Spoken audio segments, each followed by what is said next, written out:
Bonjour, je suis heureuse de vous retrouver sur TV Land, votre web télévision locale. Au sommaire du journal de ce mardi 6 mai, 1er mai à Saint-Jean-de-Marsac, lancement de Festivadour, pelote basque à Sorts au Segor, rugby, en amont du théâtre à Saint-Paul-les-Dax et pour finir, l'agenda du week-end. Le mois de mai est traditionnellement le mois du muguet et des maillets, mais c'est aussi celui de l'exposition artistique, artisanale et culturelle de Saint-Jean-de-Marsac que nous vous proposons de découvrir.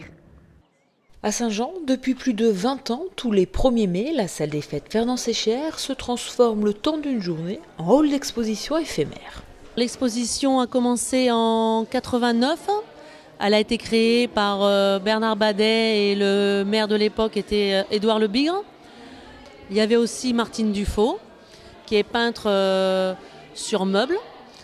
Et ils ont commencé à faire une exposition à eux trois et ils ont invité des amis qui étaient peintres. Et donc ça a commencé tout doucement comme ça. Et ça fait donc 25 ans que ça dure. Et j'ai repris l'exposition depuis 1997. Depuis sa création, l'exposition du 1er mai a évolué vers une exposition artisanale et culturelle. Et on essaye de varier chaque année les exposants, qu'il n'y ait pas que des peintures ou que des choses à poser sur des tables. Il y a aussi bien du papier mâché cette année, des sculpteurs sur bois, tourneurs sur bois, il y a des bijoux, il y a de la peinture sur objet. Cette année, il y a de la céramique, il y a un large éventail de tout savoir-faire, aussi bien des passionnés, des collectionneurs qui sont là juste pour montrer ce qu'ils font et pouvoir discuter, faire des échanges avec le public. Les rencontres entre les personnes et les échanges, c'est ce qui compte le plus. Et les gens, même entre exposants, ils sont heureux comme tout parce qu'ils se connaissent et à force, ils se retrouvent sur certaines expositions. Donc c'est moins froid comme ça, c'est plus convivial. La plupart des exposants viennent en voisin. Cette année, ils étaient plus d'une vingtaine à présenter leurs créations. Je fais des lampes, je fais des paniers. C'est vraiment là, je laisse esprit libre à ma création. C'est vrai qu'il n'y a pas de... J'essaye de ne pas mettre de limite. Pour l'instant, c'est l'heure. Tout a droit à une deuxième vie, donc je récupère. Je suis une grande fan des Emmaüs, des vide-greniers. Et quand quelque chose est beau, je mets juste quelques aiguilles et un trou. Et je mets les aiguilles, je mets l'heure. Et des fois, je pars d'une nappe, des couverts. Là, il n'y a pas de secret, là, c'est vraiment... ça dépend du matin, comment je me réveille. L'exposition du 1er mai de Saint-Jean-de-Marsac ne dure qu'une journée. Rendez-vous donc l'an prochain pour découvrir de nouveaux exposants et leurs créations. Festivadour débutera jeudi 8 mai à Josse. Un festival qui se déclinera sur 5 dates et 5 villages de Max du bord de la Dour. Présentation de cette 6e édition par son président Jean-Pierre Marcignac. Festivadour cette année, ça va être pratiquement une journée par mois entre mai et octobre. Et à l'ouverture, nous avons la chance de refaire l'ouverture comme très souvent nous faisons l'ouverture à Josse au 8 mai. C'est une date qui va rester, ça maintenant le 8 mai, l'ouverture à Josse. Et nous avons bien sûr un très très beau programme. En première partie, nous avons un film qui est un film d'Anthony Martin qui est Le Papa du Poisson, qui est en fait la suite d'un film que les gens ont beaucoup apprécié il y a 5 ans. Qui est toujours un film sur la Dour, toujours très humoristique. Et bien sûr, l'acteur principal de ce film sera présent à la fin du film. Et donc tout le monde va pouvoir venir lui voir, lui poser des questions là-dessus. Ensuite, un apéro repas qui va être animé. Et enfin, un superbe spectacle qui s'appelle La famille vient en mangeant, qui est un spectacle qui a été écrit et qui est interprétée par une jeune actrice qui s'appelle Marie-Magdeleine et qui raconte l'histoire d'une famille, l'histoire d'une soirée spéciale dans une famille. Elle va nous interpréter 8 personnages.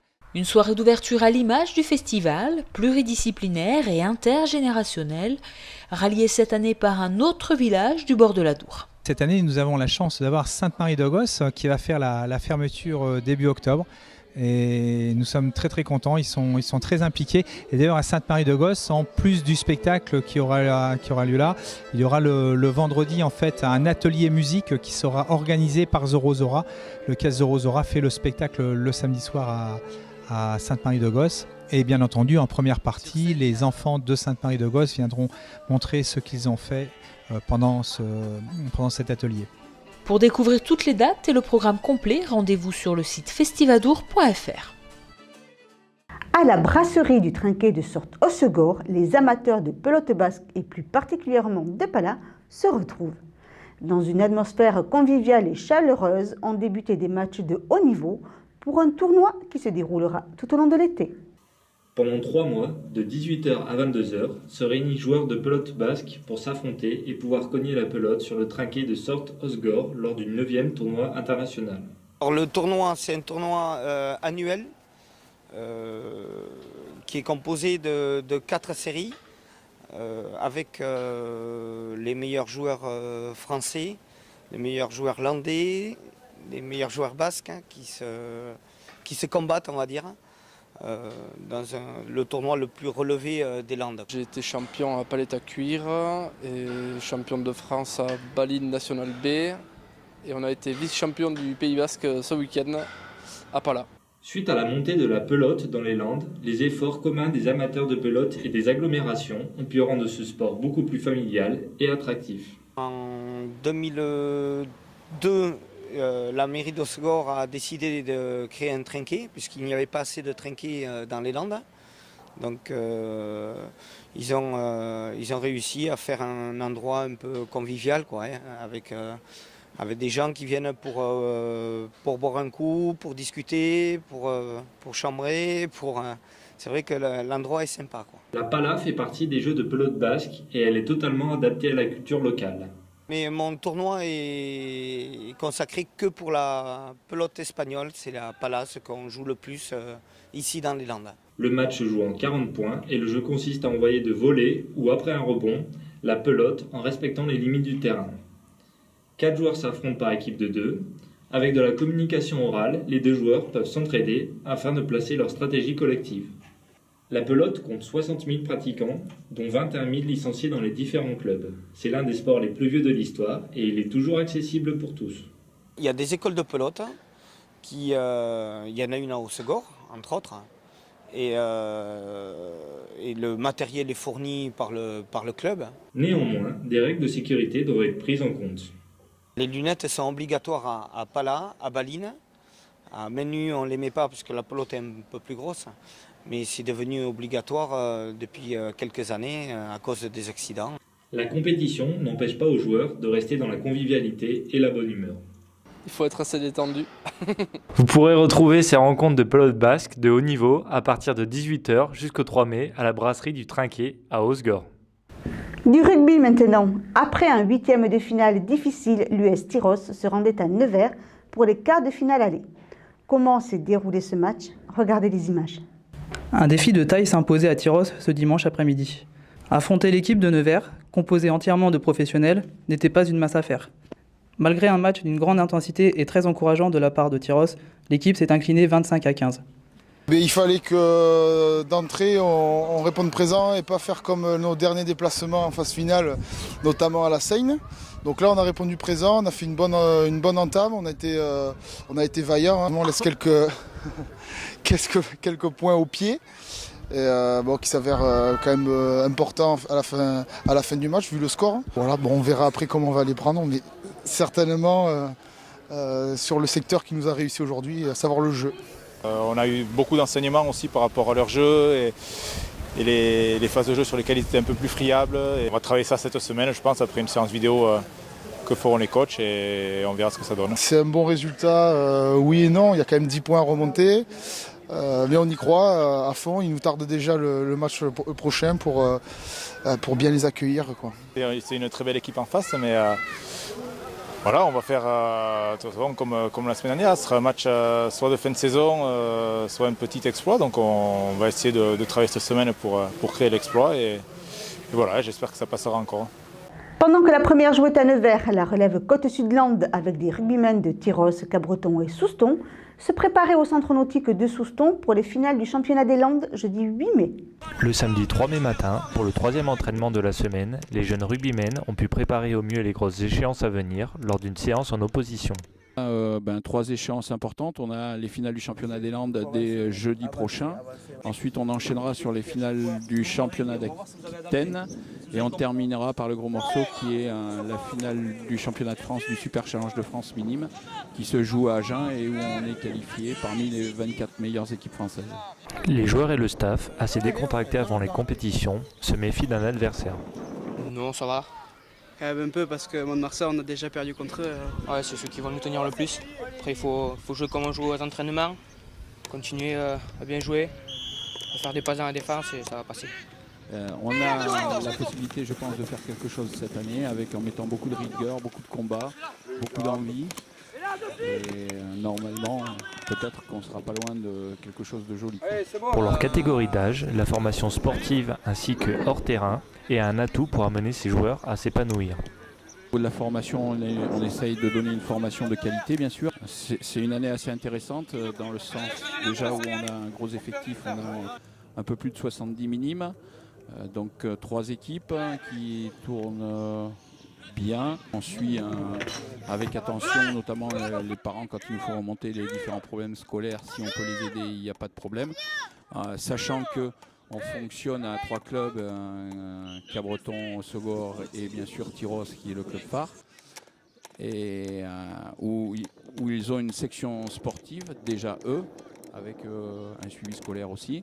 Et après, à l'issue de la 3e, ils ont la possibilité éventuellement d'intégrer ou pour les meilleurs les pôles rugby, ensuite ou les sections rugby dans les lycées. De nombreux joueurs ont pu déjà exploser pour un jour apparaître sur nos petits écrans lors d'un match de l'équipe de France. Au niveau de la seconde, on en a eu quelques-uns qui ont pu intégrer le pôle, puisque l'entente rugby Côte-Sud-Land a démarré il y a 5 ans. Et on a eu la chance d'avoir encore ces derniers mois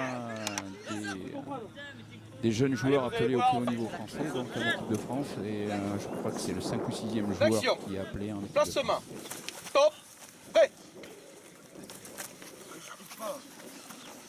Si les joueurs respectent les objectifs de leur formation rugbystique, ils ne pourront prendre que du plaisir. Mais déjà qu'on puisse remplir nos objectifs et que surtout les enfants puissent trouver du plaisir sur le terrain et qu'on puisse aussi à travers ça donner du plaisir aux spectateurs qui sont autour, ce qu'on a essayé de faire depuis le début et j'espère que ça va continuer. Pour la 8e édition de Sur un plateau de musique à la rue qui s'est déroulée samedi 3 mai à Luxeuil, 27 groupes étaient venus faire découvrir leur univers musicaux. En amont du festival qui se déroule tous les étés, Sur un plateau de musique à la rue offre au collectif composé de 30 programmateurs de concerts en Aquitaine la possibilité d'écouter et de rencontrer les artistes. C'est avant tout une journée professionnelle destinée à ces responsables de salles de toute l'Aquitaine et de festivals, mais que l'on a choisi d'ouvrir au public depuis le début pour avoir une manifestation plus conviviale et pour permettre aux artistes de se produire en public. C'est quand même parfois plus facile de juger de leur performance. Et ces artistes viennent ici pour être découverts par d'autres professionnels puisque chaque programmateur s'engage à aller voir un petit peu les propositions des collègues. 60% des groupes qui passent ici ont derrière des dates de programmation. Pendant près de 12 heures, les groupes s'enchaînent sur les différentes scènes, offrant au public et aux professionnels une programmation éclectique. Je représente ici pour le spectacle Au fond de la classe, un spectacle pour le jeune public, mais aussi pour les vieillards que nous sommes, qui mélangent donc la fanfare et le hip-hop, et puis toutes les influences que j'ai autour des chansons sur l'école. Voilà, des histoires que j'entendais de l'école, quoi. Et c'est une école dans un quartier popu, à côté de la banlieue parisienne, avec plein de couleurs, plein de noms différents, plein de nouveaux arrivants et tout. Donc c'était rigolo de faire des chansons un peu autour de ça aussi, des différentes langues. Ici c'est la plage, il y a du paysage, et puis il y a aussi Ami. Oh, Ami, elle est belle, Ami, elle s'appelle, Ami, elle sent bon, elle me prête ses crayons. Ouais, mais tu vois, maîtresse, il nous faut parler au cuistot, tout le monde, on veut des frites, c'est du ketchup. Ah ouais, c'est du ketchup, on veut des frites, c'est du ketchup. Vas-y, allez, blanc, frites, c'est du ketchup. Avec tous les blancs, frites, c'est du ketchup. Ouais, on veut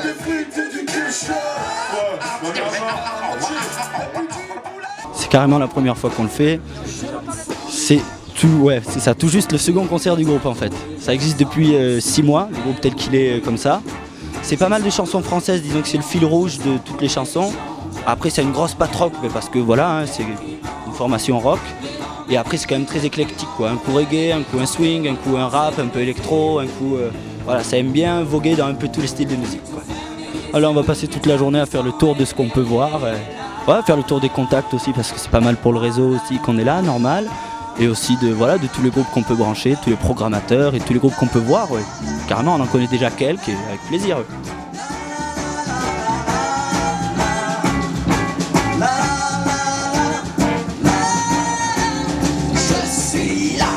Parmi tous ces artistes, plusieurs seront présents au mois d'août pendant le festival.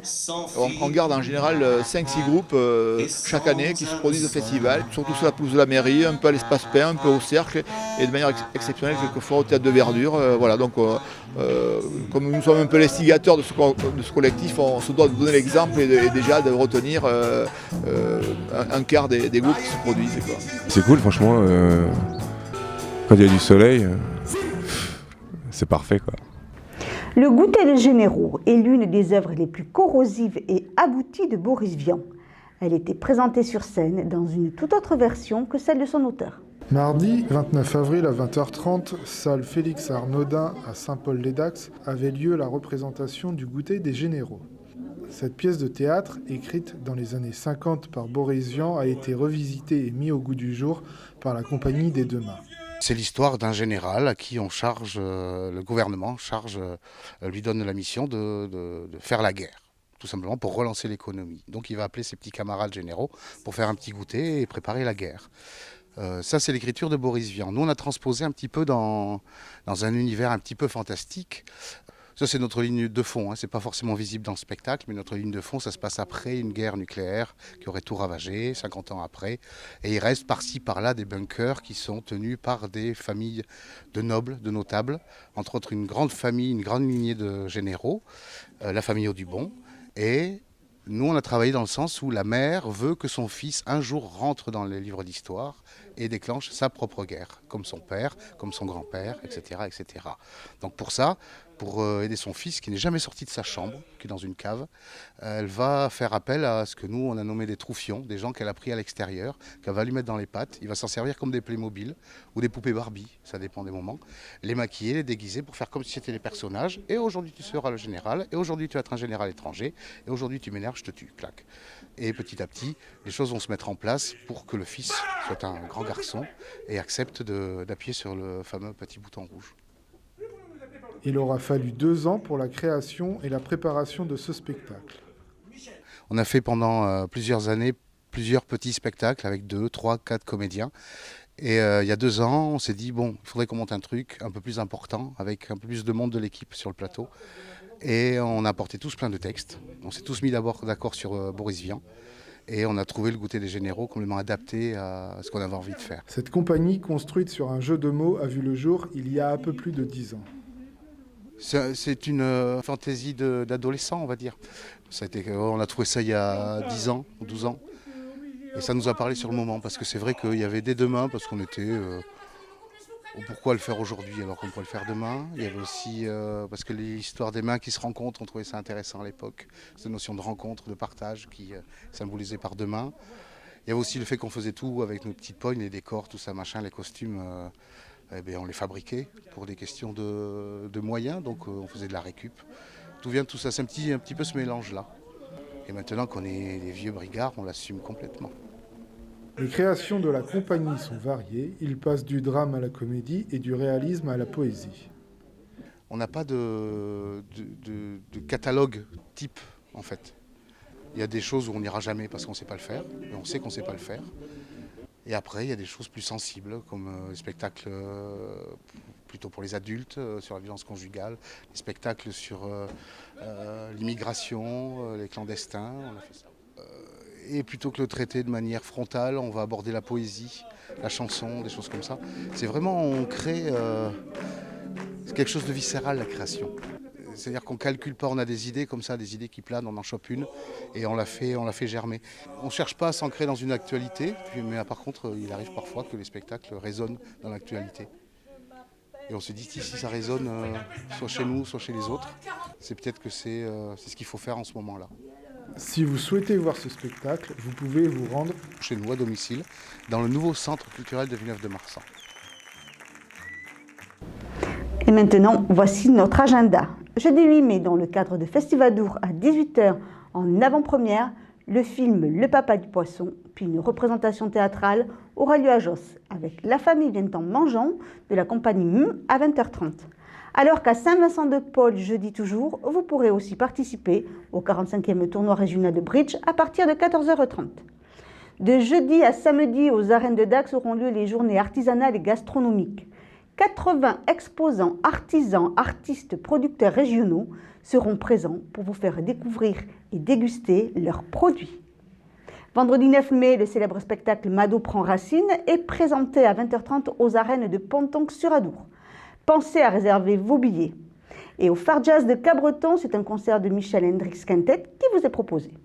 Ce week-end, c'est la fête du Sablard à Dax. Venez jouer au loto vendredi à 21 h, déguster la grande croupionnade samedi à 19 h 30 et enfin profiter de la 10e Floralie de 9 h à 19 h avec un apéritif d'honneur à 12 h 30. Le 10 mai 2014, à Vieux-Boucau, le groupe Les Petits Baigneurs, 8 musiciens dynamiques issus d'une rencontre musicale autant qu'amicale, cristallise avec brio la passion pour le jazz New Orleans. Un concert jazz donc à ne pas manquer. Et côté sport, ce dimanche, c'est le match retour des quarts de finale entre l'US Tyros et Nevers, au stade La Fougère à Saint-Vincent-de-Tyros. Voilà, cette édition est maintenant terminée. Je vous donne rendez-vous vendredi 9 mai pour un prochain journal de TV Land, votre télévision locale, et vous souhaite en attendant de passer une excellente semaine.